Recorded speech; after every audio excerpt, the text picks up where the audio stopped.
මේ ජීවිතේ වටිනාකම දන්නවා නම් බොහෝම පරිස්සමින් තමයි හරියට අපි මේ වීදුරුවක් අතේ තියාගෙන යනවා මගේ පුතා.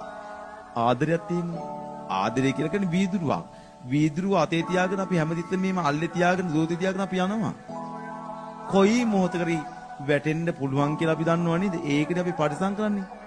මේ වටිනා දේවල් අපි පරිසම් කරන්නේ මේවා නැති වෙයි කියලා බලාපොරොත්තු වෙන්නේ. ආදරේ බැඳෙන දවසම ආදරයෙන් බැඳෙන දවසම අපි දන්නවා මේවා නැති වෙනවා කියලා. බැඳෙන දවසම තේරුම් අරගන්න මේවා බිඳෙනවා කියලා. අන්න එදාට ඔයාට හිත හදා ගන්න පුළුවන්. මතක තියාගන්න. බැඳෙන මොහොතේම මතක තියාගන්න බිඳෙනවා කියලා. මේවා බිඳෙන්න පුළුවන් කියලා. අන්න එතකොට ඔයාට පුළුවන්. ඔයා දැනගෙන මේ දේ කරේ. ඔයා දන්නවා නම් කලින් මේ දේ බිඳෙනවා කියලා.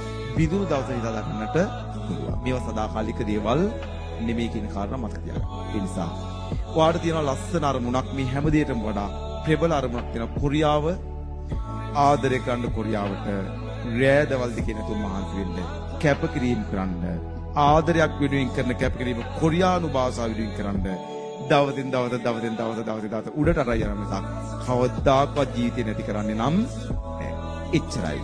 ඔයා ආදරයක් වෙනුවෙන් කරන කැපකිරීම ඔයා මේ වෙනුවෙන් කරන්න. ඔයා ආදරයක් වෙනුවෙන් කරන කැපකිරීම මේ වෙනුවෙන් කරොත් ඔයා දවසක ජීවිතේ මනුස්සයෙක් බවට පත් කරන එක පත් කරනවා. එනම් රෑදවල් දෙක අපි මහන්සි වෙලා එකතු වෙලා වැඩ කරමු. වෙන කරන්න දෙයක් නෑ.